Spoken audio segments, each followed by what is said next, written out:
주식하는 체스의 주린이 학교. 네, 안녕하세요. 체스입니다. 2월 2일 국내 증시 어떤 식으로 흘러갔고 또 오늘 어떤 내용들을 리딩에 담았는지 이런 거 간단하게 한번 짚어보도록 하죠. 자, 일단 코스피 지수 같은 경우는 0.78%, 코스닥 1.82%, 양지수 상승 마감했습니다.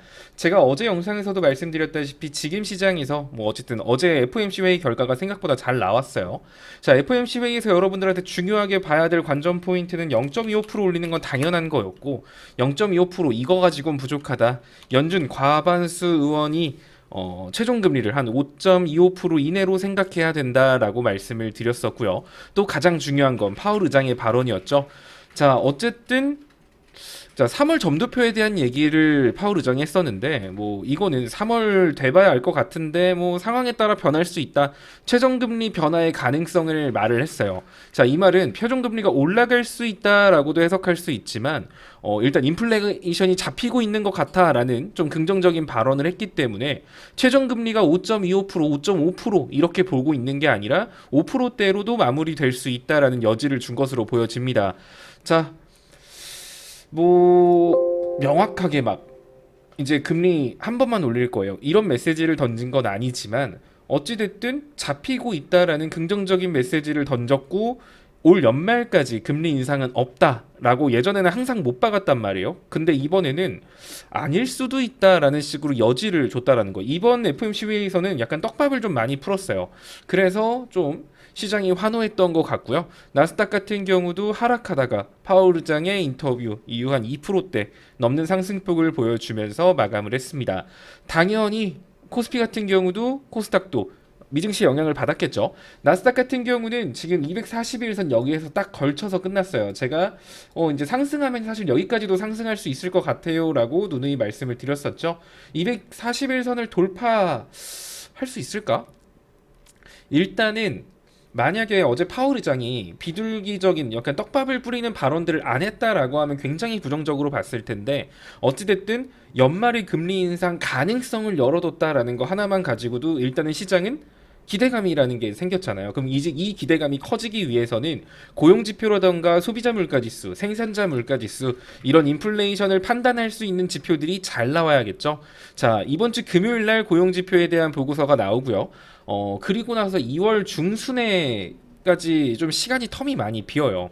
그리고 생산자 물가, 소비자 물가 지수 발표가 예정되어 있기 때문에 금요일 만약에 고용에 대한 지표만 좀 잘 나와준다, 잘 나온다라는 건 고용이 늘어났다 이걸 말하는 게 아니에요. 자, 지금 파월 의장이 어제 인터뷰에서도 좀 중요하게 말을 했던 게 서비스 물가에 대한 얘기를 했습니다. 임금에 대한 거, 고용 시장 여기에 대해서 얘기를 했기 때문에 임금 상승폭이 좀 줄어들고 고용 시장이 좀 침체되는 그런 시그널이 나온다라고 하면 되려 시장은 환호할 수 있을 겁니다. 그런데 금요일 날 만약에 시장이 기대한 것보다 좀 지표들이 그러니까 너무 좋게 나와 버리면 아마 241선 뚫지 못하고 소비자 생산자 물가지수 발표 전까지는 시장이 멋지게 상승하기보다는 241선과 121선 이 사이를 두고 나스닥이 횡보로 진입할 가능성이 있다라고 보여져요. 어찌됐든 지금 그 0.25% 상승시킬 거다라는 그 기대감은 어제 FOMC 회의 이후로 끝났다라고 봐야 돼요. 새로운 기대감 여기에 불씨를 붙이는 건 금요일입니다. 그래서 오늘 저녁에 나스닥이 이 자리를 힘있게 치고 올라갈 가능성보다는 오히려 좀 조정을 줄 가능성이 좀 더 높다라고 보여지기는 해요. 이렇게 보시면 될 것 같고 코스피 같은 경우도 자, 나스닥이 좋았으니 당연히 시초에 코스피 코스닥 강한 상승세로 시작했습니다. 그런데 제가 장전 브리핑에서도 말씀드렸죠. 상승세는 시초 30분까지 이어질 가능성이 높다고요. 시초가가 고가일 가능성이 높기 때문에 어제 FOMC 회의 잘 나왔다고 오늘 시초에 매수하는 건 좀 별로고 한두 시간 정도 지켜본 다음에 매수하는 게 좋을 거다. 종목을 매수하더라도 이렇게 말씀을 드렸습니다.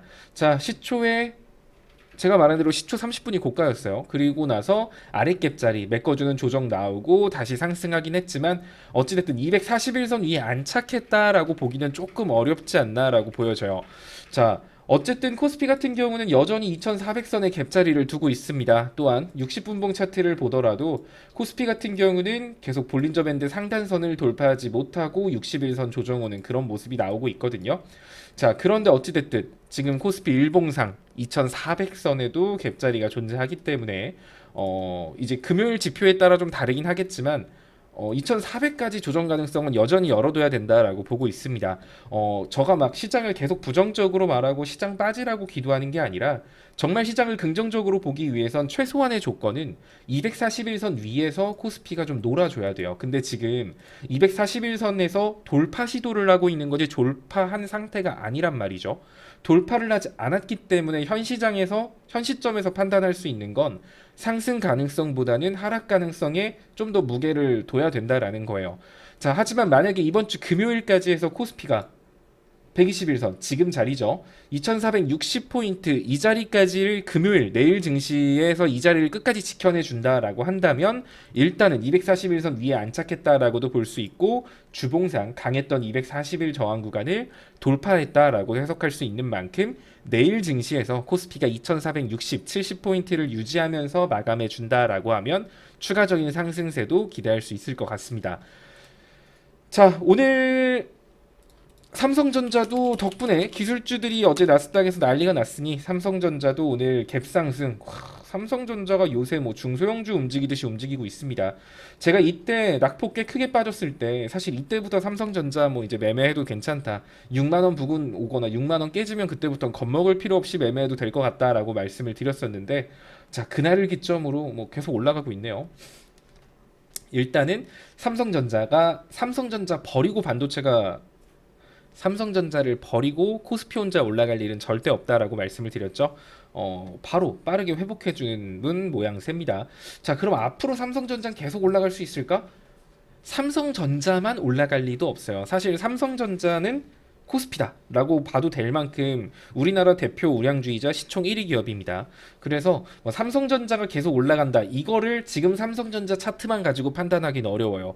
마찬가지로 코스피가 만약에 이번 주 금요일까지 해서 2460에서 70선으로 마감이 된다라고 하면 삼성전자 같은 경우도 안정적으로 추가 상승을 보여줄 가능성이 높겠지만 만약에 내일 코스피 지수가 뭐 2450선 밑으로 조정을 주면서 끝냈다. 그러면서 주봉상 지지 구간을 지켜내지 못하고 밑으로 내려갔다라고 하면 삼성전자 같은 경우도 아래로 6만 원 선까지 재차 조정을 줄 가능성이 높다라고 해석할 수 있을 겁니다.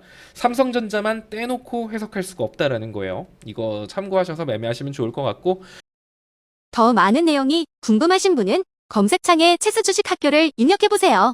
홈페이지의 어플, 유튜브 채널에서 체스의 각종 교육 자료와 내용을 확인하실 수 있습니다. 어플 알림도 온다고.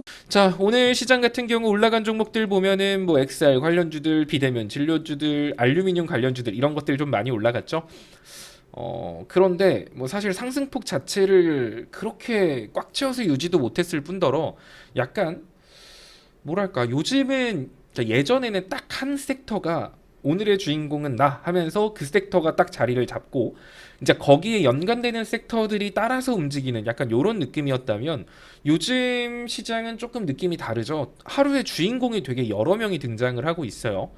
이렇기 때문에 사실 이 섹터 흐름 잡기가 상당히 어렵습니다. 그렇다고 지금 뭐 엄청 많이 올라간 AI 관련주들을 따라잡기도 부담스럽고 오늘 막 급등하는 종목, 시초에 급등하는 종목을 따라잡자니 아까 말했다시피 아직 코스닥이 완전히 돌파를 했다, 저항 구간을 돌파했다라고 확답을 내리기가 되게 힘든 상황이거든요. 그래서 지금 시점에서는 좀 계속 말하지만 올라가는 종목 섣부르게 따라잡기보다는 현 시장에서 수혜를 못 받았던 종목군들 있죠. 근데 이제 거래량은 조금씩 실리고 있는 얘들 그런 종목 위주로 좀 보시면 좋을 것 같고 이제 다음 금요일 이후 인플레이션 지표를 확인하기 전까지 기업들의 실적 발표가 쭈루룩 예상이 되어 있어요. 예정이 되어 있기 때문에 이제 실적 관련주들 이런 것들도 눈여겨 보시면 좋을 것 같습니다. 자, 오늘 리딩에선 어떤 얘기를 다뤘는지 좀 한번 말씀을 드리면 1교시에서 여러분들한테 다뤘던 내용은 그거였죠. 방산 관련주 그리고 이제 히토류 관련주들, 미중 갈등 관련주들, 지금 계속 제가 미중 갈등 관련주들 얘기를 하면서 유니온 머티리얼즈, 뭐 세노텍 이런 종목들을 설명하고 있는데 어쨌든 그 시점부터 계속 야금야금 유니온 머티리얼즈 올라가고 있어요. 일단 2,800선까지의 상승은 크게 어렵지 않다라고 말을 했고 현 가격 대비 2,800원 정도 자리면 수익률이 그래도 한 6% 정도는 나오실 겁니다. 제가 유니온 머티리얼즈를 2,530원 아래에서 말씀을 드렸기 때문에 뭐 사실 그때부터 잡으셨던 분들은 지금 좀 널널한 수익권이실 것 같아요. 2,800원까지 사고 파는 건 자유고요. 어쨌든 만약에 시장이 조정이 온다라고 하면 미중 갈등 이걸로 조정을 줄 가능성이 높기 때문에 히토류는 계속해서 눈여겨보실 필요가 있습니다. 자, 그리고 방산 관련주 같은 경우는 한미연합훈련 돌입했고 북한이 요새 자꾸 찡얼찡얼 거리고 있어요.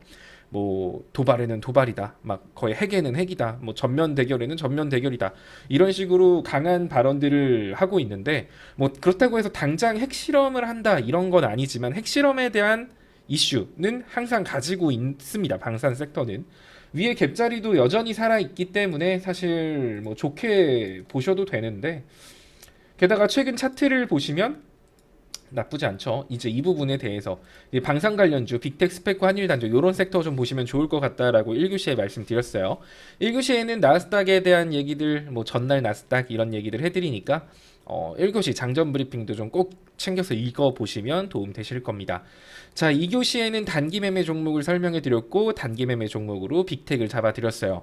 당시에 빅텍이 한 5,650원? 막 80원? 막 왔다 갔다 하고 있을 때였죠.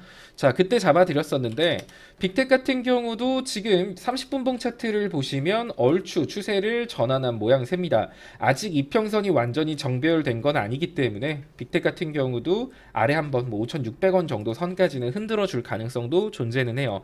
하지만 어찌 됐든 지금 만약에 시장이 조정이 온다, 시장에 이슈가 없다라고 하면 또 이제 북한 관련 이슈들, 방산주들 또 자주 움직이는 모습을 보여주기 때문에 빅텍 같은 경우도 5,800원 이 구간이 좀 강한 저항이 될 것 같습니다. 이 자리에서 매번 밀렸거든요. 하지만 중요한 건 60일선 밟고 올라갔어요 오늘. 그렇다는 소리는 121선 이 자리도 생각보다 쉽게 뚫을 수도 있다라는 거거든요. 5,800원 뚫으면 정말 6,100원까지도 좀 화끈한 상승폭 보여줄 수 있는 종목이고 오늘 거래량이 조금씩 실리기 시작했습니다. 외인 매수세 나쁘지 않고요. 거래량이 점차 살아나는 모습을 보여주고 있기 때문에 빅텍 같은 경우도 단기간점으로 보시기에 나쁘지 않은 종목 같습니다.